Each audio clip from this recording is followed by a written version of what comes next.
Welcome everyone to the show, Combustible Elements, real talk for real people. Here we try to put different ideas and perspectives together in a pot, heat it up, and get an explosion of knowledge and understanding. We understand that problems can only be fixed starting from the bottom to the top, building a great foundation for change and improvement. I'm Big Mel, and I'm joined by Ruben, aka the Monarch, and Aaron, the Hitman. Let's get started. So, my people, our topic today is post-traumatic stress disorder and how it affects minorities in America, or anybody in general in America, and how it affects the longevity of passing down through generations. Um, I guess I'll start. I read an article, a couple articles before I came on, and it's been proven that if you're having post-traumatic stress, the stress that you have will be passed over to your children. When you already knew anxiety was something that can be passed down, certain mental illness is something that can be passed down, but the trauma that you go through can be passed down too. So while you're going through it or after you go through it, and then it's just so many people are going through PTSDs and not getting any help, because of the way we look at mental illness or the fact that we think that if you do have these PTSDs, it's because you served in the military or you served on the police force, but that's not true. You can work any job and get the shit scared out of you, so to speak, and it can affect you for your life. Um, Me personally, maybe about 19 years ago, I had somebody pull a gun on me at my job. And it was like, you're pulling a gun on me for something like totally meaningless. I think at the time it was, in their mind, it was over like 40 cents. And to be quite honest, I wasn't even arguing with the person over it. They just pulled the gun because they was like, I don't know, they was just going through, I guess they was going through issues, or I guess they felt like their manhood was challenged. But I went through some therapy behind that for a while, but my therapy wasn't more so that I was totally terrified of the situation. I think my therapy was so I don't kill the next person, and that was the effect that it has. So it affects people in like different ways. But I mean, if we talking and we get into that, I'll tell you what I can tell you. We three, if people listening to this don't really know, but we three always talk about what we can say, the limitation of what we can say, because it does have bearings on our jobs or the jobs that we've done. So we never really like mention things by name, but I'll talk around it, but talk about it if it's necessary to talk about it. So how do you feel about that, guys? Any one of you? What's on your mind? All right, Rube, you want to go ahead, Rube? Um, when it comes to PTSD, I feel like the Black community have we suffer from it the most, but we're diagnosed about it the least. Um, you don't even a lot of times we don't even recognize what some of the signs are. So I was listening to a speech, well, a conference from a Dr. Joy, I believe her name is, and basically she has a book that's written called Post Traumatic Slave Disorder, and in it she breaks down the symptoms of PTSD, and not just the symptoms of PTSD, but the symptoms of PTSD in Black people in general, in particular, not in general. So some of the signs of PTSD are going to be loud outbursts, um, anger, uh, a feeling of not living past a certain age. So if you recognize some of those signs within yourself, chances are you may have PTSD. Now, you may not have suffered from a traumatic episode that may have caused you to have PTSD directly, but you may have been raised by someone who did suffer and have some type of post-traumatic stress disorder. So now the symptoms of what they have passed on to you, unknowingly. And now, because that's something that you're used to, you now are carrying the symptoms of the person that suffered that trauma.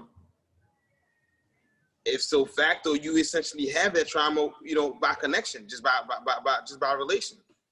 So I'm saying this to say, because I feel like I have post-traumatic stress disorder, even though I've never been diagnosed with it.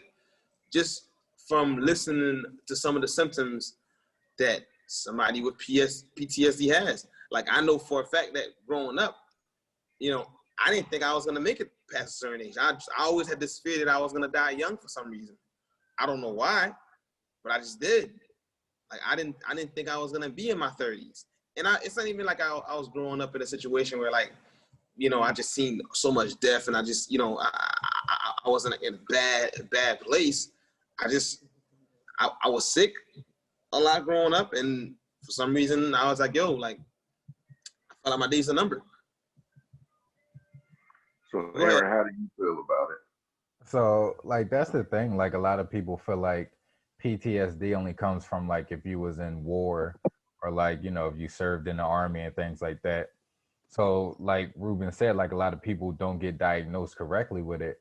And also, like Mel said and Ruben said, both touched on it, like, it can get passed down through your traits or whatever. But also, like, just growing up, like, anything can cause PTSD. Like, getting into a fight, like, I've been in a lot of fights. I've seen, like, you watching somebody get knocked out and, like, laying on the ground and start having a seizure. That's traumatic. Like, and you remember that, and as long as you remember that, you embody that feeling that you had when in that moment.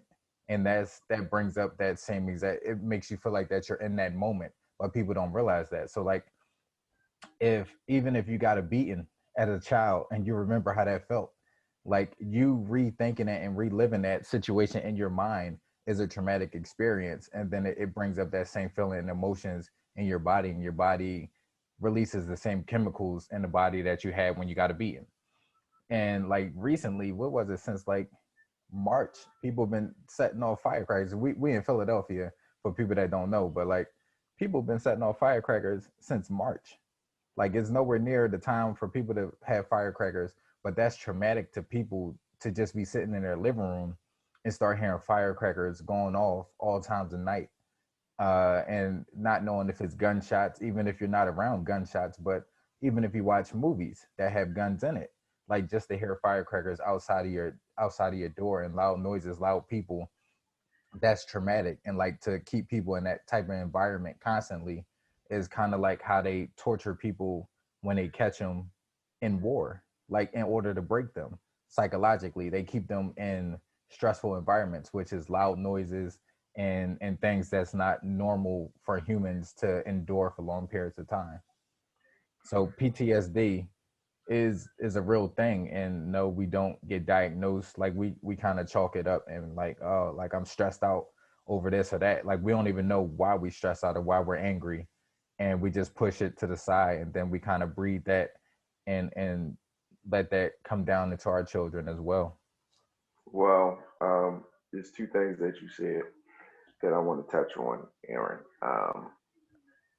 The first thing that you said was, it's traumatic when a parent may beat their child and they still feel the same symptoms when later on in life, when they remember the memory, like, they get the physical reaction.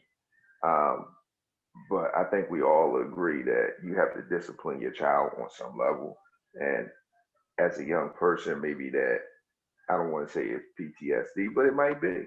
You know what I mean? Because we still learning so much about it. Like, mental illness wasn't taken seriously for years, and now it's being taken more serious than ever before. People just started, hey, you just was born fucked up, or this just happened. But that traumatic beating might be the thing that keeps your child from doing certain things as they get older, because they do have that physical reaction. So that may teach them right from wrong in certain aspects. That's one thing. Um, and I want you guys to tell me how you feel about it. And the second thing, um, to touch on what Ruben was saying, he felt like he was going through it, and he felt like he was going through it because it was passed down, I guess, from the author of the book from slavery, that it was passed down in our genes all these years and continues to be passed down in our genes. From my personal experience, and I'm not saying that she's wrong on that, but from my personal experience, when I had my traumatic episode, I don't think I don't think it was given enough consideration that it could be a debilitating, mentally crippling thing, that my life was in jeopardy. Because I think that in that situation, they felt like, because I'm an African American male, I don't like to throw color in a lot of things. I like to look at the whole damn picture, but I'm going to specify this right now. Because I was an African American male, I was younger at the time, much, much younger than I am now. I was younger at the time. I think that the prevailing thought was, because I came from a low income community, that I'm young, you know what I mean, that I should be used to this kind of behavior. Like, hey, it couldn't possibly be the first time that his life was in jeopardy, you know. So shouldn't have really cared. That shouldn't have really scared the hell out of him. Now, honestly, part of that theory is kind of true, because when I was younger, I did live my life on the edge. But by that same token, you got a gun 2 feet away from your face pointing at you. Your your perspectives change a little bit. Every situation is not the same. And then, like I said, I was totally thrown off guard by it. It would shock me. It wasn't a situation where your body get in a fight or flight and you prepare for it. It was just something like, just boom, and you're in this situation. Um, like I said, because we don't talk about our jobs, I would love to tell this story. I would love to tell this story. However, I can't. There's a limitation. I got to tell how I got out the situation or whatever. But what I'm saying is the seriousness about it. I think because I was young, I was black, I was from an inner city, that they thought that it shouldn't have had the effect on me, because they were always doing certain things. The psychiatrist was always saying, "Oh, you should be all right. Try this, try that." Like, if I'm telling you, I'm scared. I'm seeing the guy in certain places. You know what I mean? Like, and I'm thinking to myself, that could be the bull. Maybe I should do something. And I'm putting others at risk with the way that I'm thinking. Like, you should separate me. But I think the prevailing thought, like I said, was like, I should be used to that. So, what do you guys think about that? Well, I'll talk about it. So for me, because you touched on giving kids spankings, which I mean, I agree. Some kids need to be spanked. And also, you one thing that I say is, like, you can put two different people in the same exact situation, and they would think of it in two different perspectives. So like, you can't say that it would affect the one child the same way that it would affect another child. The same beating could affect one child totally different than it affects the other child. So while I am okay with sometimes having to discipline your kids by spanking them, you don't know how that's going to affect them. You don't know if that's going to be traumatic or not. Even if you just pop their hand, or if it's just like, they say something smart and like you pop their mouth or something like that reaction, and they don't know that it's coming, could be a traumatic experience. Like, they might not be like, dang, I didn't know he was about to smack me. And now, like, And, every time you and make a certain movement around them, it could make them flinch. They could get nervous.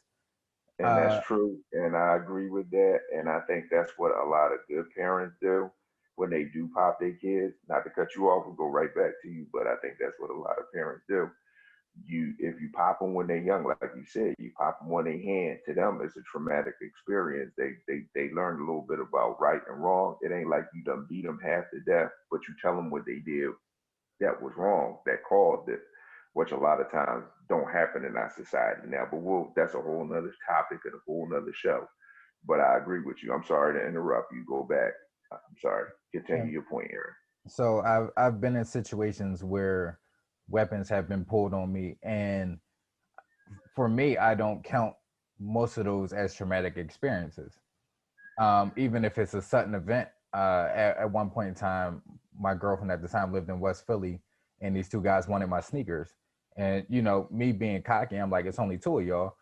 If y'all could get the sneakers off of my feet, y'all could go ahead and try. And the bull pulled a gun out on me, and I'm like, you know, I still felt like you're gonna need more than that to get these sneakers off of me. But at that point, they left, you know, because they felt like that I had something on me that was better than the gun that they had, which I didn't. But in that moment, it didn't make me. I wasn't traumatized from that moment. But it's like other moments that something might have happened to somebody around me, and I saw it, that might have been traumatic to me. Again, like watching somebody get knocked out, because I've never been knocked out before. I don't want to be knocked out, and but to see somebody get knocked out, and you know they have like a seizure from hitting their head too hard on the ground and things like that. That's traumatic. Like that's not something that I want to happen to me. But again, like somebody pulling the gun out on me at certain points in times wasn't a traumatic experience to me. It was, you know, disheartening because we all black and like the sneakers wasn't even your size. Like we don't even wear the same size, but you still want to take my sneakers though. And it's funny that you say that because, and not to get into too much information, but I mean, as a young man, I've been knocked out, I've been stabbed, I've been shot at multiple times, and none of that stuff bothered me. None of that shit really bothered me as much as when this guy pulled the gun out in the scenario that he pulled the gun out. You know, so like you said, it all depends. And not without cutting you off, Mel. I think you mentioning that you've been shot at, you've been stabbed, you've been, like part of the problem with PTSD is these are traumatic events in one's life that shape you, whether you realize or recognize or acknowledge them or not. And I think in our community, we're so used to dealing with heartache. We're so used to dealing with calamities. We're so used to dealing with pain that we minimize it and, squeeze it and ball it up and put it somewhere deep within our mind, deep within ourselves. And we kind of like, yo, that's nothing. Like I've dealt with worse. When in fact, that is something. You know what I mean? So in a way, what gives us strength is also our weakness. You know what I mean? Because you go through all these different things. You sit there and you mention like, yo, I've been shot at. Like I can't imagine. Like I've had guns out on me. I remember the first time somebody ever flashed a gun at me. It made me so angry because like I felt so helpless because this dude was like, I'm 5'6". He was younger than me, but he's like 6'3", 6'4". And even though he towers over me, my confidence made him scared. So it's like, yo, like you try something on me, I'm gonna pull this gun on you. Like at my frame, 6'2", 6'3" dude didn't want no parts of putting his hands up with me, but he could pull a gun out. That made me angry. I'm talking about it now. At the time, man, I was so furious. That's a stressful situation to be in when somebody pulls a gun out on you. Like anything can happen. I've had the police pull guns out on me before. I'm sitting in the car, coming out of work, long day, 10, 11 o'clock. I'm getting a ride. Next thing I know, we were surrounded by police. Literally, as soon as we walk in the car, we walk. All we did was close the door. Lights are on us, guns drawn. This was a couple years ago, but this is also around the same time when police was like that. There's not a time when police are shooting people, but either way, this is around the time when a prominent shooting had happened to a young man on a train, which they ended up making the movie that Michael B. Jordan played the character of. This was around the same time, and the first thing that came to mind as soon as I saw those guns drawn was like, yo, I'm about to die here, just like that dude that was that got killed in New Orleans or something like that somewhere. And I'm like, yo, I don't even know what I did wrong, but this is how it ends for me. This is crazy. I knew I was gonna die young. Like the stress of me growing up thinking that I was gonna die young and having those police officers pull a gun out on me, and me having done literally anything except walk out of a barber shop, hop into a car with my coworker, and he's about to give me a ride to my house, was just like what more can I have done right and still end up in the most wrong of situations? That's the it affects you. It affected me. I ball it up, I put it to the side, and I don't think about it. But talking about it, it's almost like I'm reliving it all over again. You know? So we gotta find a way to figure out how to properly heal in our community. We gotta find a way to figure out how to properly deal with stress, how to not minimize, traumatic events in our lives. Not to say that we got to sit there and cry about every situation that happened, but taking the time to acknowledge and like, yo, that was crazy. That's not okay. That wasn't normal. Even if it's what's become our normal life, but that doesn't mean that like that it's a normal. That shouldn't be the standard. Like we've made it standard to have trauma as part of our life and as part of our daily life. I don't think that it's a part of the normal life. The norm now, these events happen. I mean, we were talking earlier today, and you brought up a good point with the million plus people that's in Philadelphia and the events that happen in Philadelphia. It's just a small percentage where stuff like this happens. Like, it's more than like documented. You know what I mean? We were talking about this. It might be like 400 something murders, but it was probably like 1,200 or 1,500 shootings. But 1,500, and when you're talking about close to 1 million people, and then you're talking about some of those people were in these encounters all the time because they live that lifestyle. So they're in multiple times instead of like individual people. The odds are good that you're not going to have violent traumatic effects, but it's always blown out of proportion because like the news is traumatic. You see stuff in the news and it reminds you of stuff, or a story you heard or a relative. Like sometimes it don't even have to be happening to you for you to like carry the weight of it. But I mean, dealing with it, the problem is we don't know how to deal with it. And then we're talking mostly how it affects, like in our cases, us. So that's like the Black community.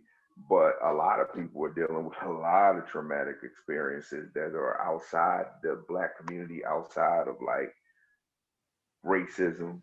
There's a lot of people walking around with mental illness, and sometimes PTSD leads to anxiety, schizophrenia. It leads to other stuff. It's just like the jumping off point to lead to other mental illness.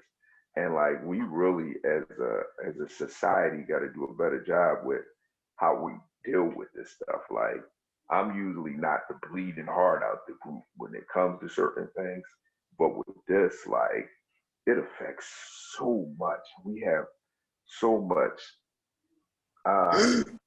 unawareness of how to deal with it.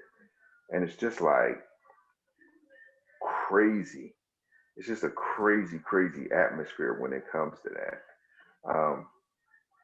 Aaron, how do you feel about what we could possibly do? Do you have any ideas? Do you have any kind of, sometimes the professionals are the professionals, but dealing with it, people just dealing with it and talking amongst ourselves. Like we say, we build from the bottom to the top, the foundation. Sometimes talking to somebody with issues, you can help them out. So do you have any advice?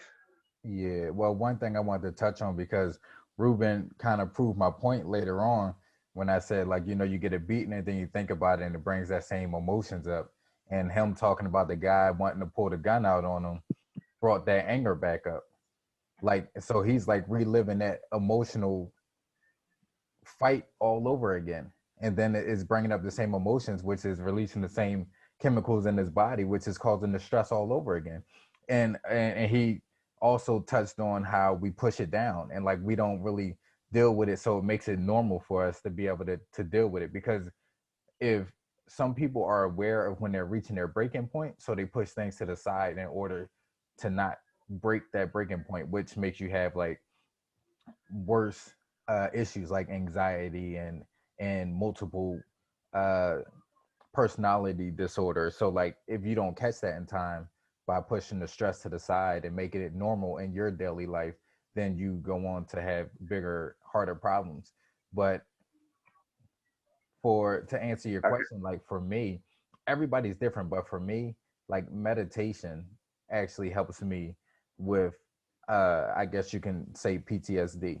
Meditation helps me bring up old memories that I don't even remember that I had, and I write down thoughts and things that I had through my meditations, and then it lets me sit there and relive that situation and talk to myself about it, or talk to somebody that I can talk to about it. But when you talk to people about meditation, everybody want to look at you like you're crazy. So like if you just need to talk to yourself about it, like yes, that situation was not normal. That situation should not have happened to me, but it did happen to me, but I'm okay. I was not okay in that situation. I wasn't okay when I was 10 and I saw somebody get ran over, or I was 10 and somebody was shooting at me or pulled a gun out and robbed me, bullied me. Those things were not okay, but I am here now. And talking to your 10-year-old self, you could write to the 10-year-old self a letter. I'm here for you anytime you need to talk to me. You are okay. That should not have happened to you. That wasn't normal. I apologize that it happened to you, and I'm going to do better protecting you from here on out. But do you again, think that, I'm sorry, go ahead.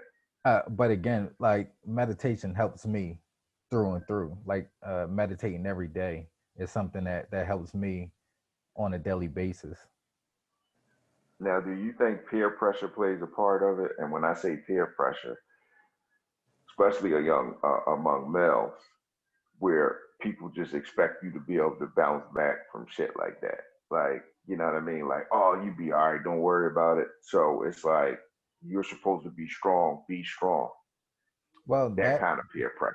that and our parents, and you kind of look at it like, well, we didn't have it as bad as the slave times. Like we got it good. We got a house. We got a family.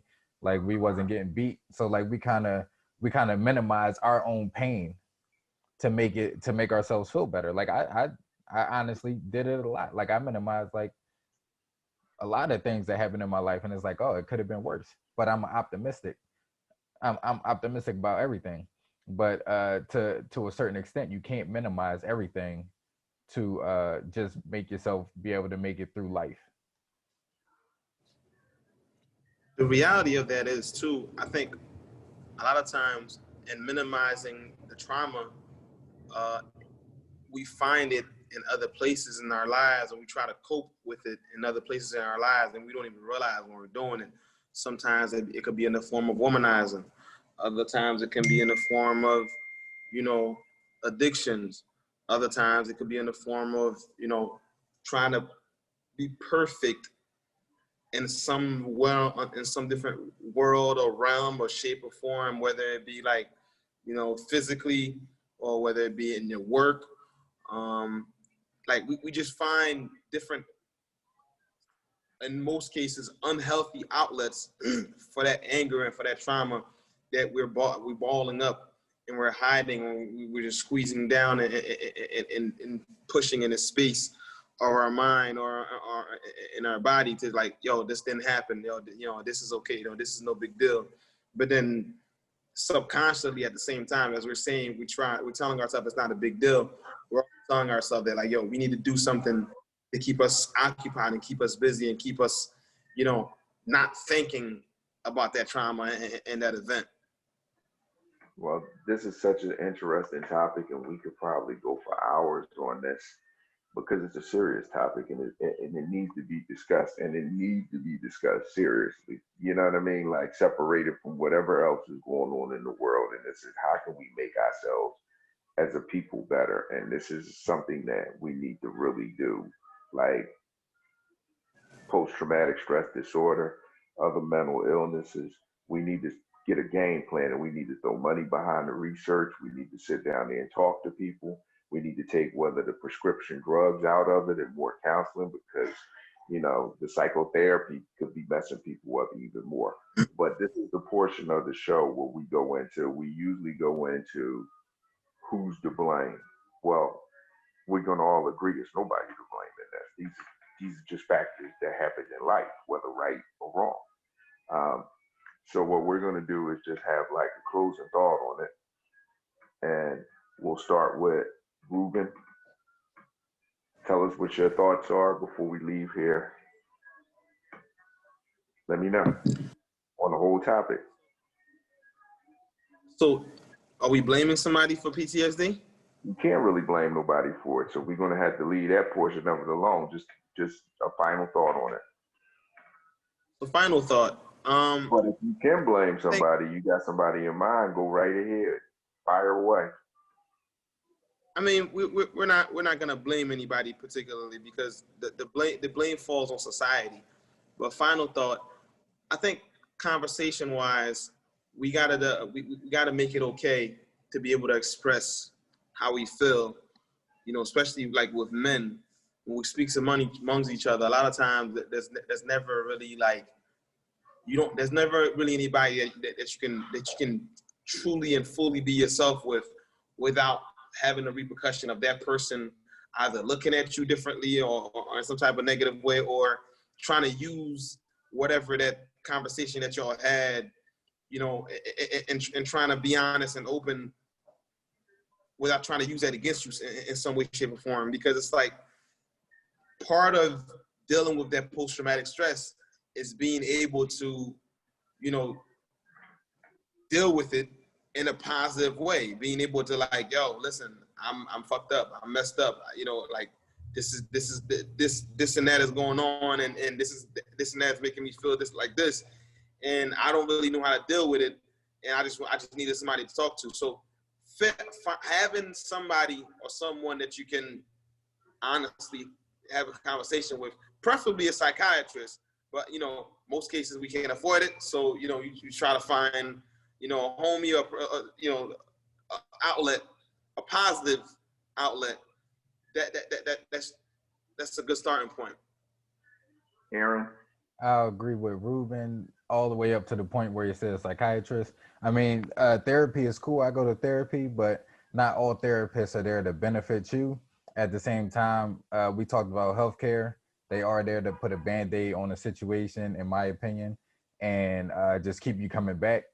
So just find other unconventional ways. Like I said, I do meditation. That's not unconventional to me, but other unconventional ways in order to deal with it. Actually have a buddy system, have people set in place that you can talk to, and be able to talk openly about things, because it's hard to talk to people and they make you feel like you're not allowed to talk about it. And I would stay away from medications, because that just sets off other chemical reactions in your body that cause other problems.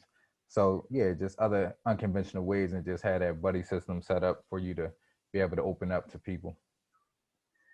Okay, so my comment is like you guys, like we really just doing the PSA, public service announcement. That's really what we're doing right here, because we don't really know exactly what's the best way. Because, like I said, we need to do more research studies, figure out how to help people.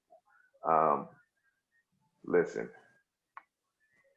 life coach, counselor, friend, best man, brother, sister, kid, however you got to deal with the stuff that you're going through, try to get that help. And you can't get that help unless you talk about it. You got to say what's going on with you, because people don't know what's going on. Like, we all can be smooth and cool on the outside, but the inside, we can be a raging storm. When we sit down here and we talk about this, if you happen to be that person, and this is specifically for that person that somebody comes to and asks for help, like, don't just sit down there and say to yourself, oh man, they just pussying out of life. Oh, they weak as shit. Let me tell them that. Wake up, bro. No, no, no. Everybody deals with everything differently. they come into you with a cry for help, you can at least listen to them. And another thing, what I hate to say, if you see somebody going through issues, they're going through post-traumatic stress disorder, don't give them a damn drink. Don't say, let's go out drinking. That doesn't make the situation better. It makes it worse. It makes them dependent on stuff. Like you see a lot of drug addicts, some of them are on drugs because of post-traumatic stress disorder. You know, don't fuel an addiction to try to deal with another problem. Please don't do that. If that's the only thing you take away from that, and then it has been known that if you do try to cover it up with alcohol, the flashbacks of what's bothering you come back more often and harder after you drank the damn alcohol. So please, please, please don't substitute one addiction for another problem. Guys, we out of town. I want to thank everybody for joining Combustible Elements this week. This was a topic that one of our fans wrote in. We ran with it. I hope we helped you talk about it and deal with the things you're going through in life. I'm Big Mel, Aaron the Hitman, Ruben the Monarch. This is a serious topic. Let's have another one. Guys, thank you. Thank you. Everyone else, please DM us, comments, let us know what's on your mind. We're going to build everything from the foundation up into the top, and we're going to fix these problems in this world. So let's do it. Have a good week. Guys, I'll talk to you later.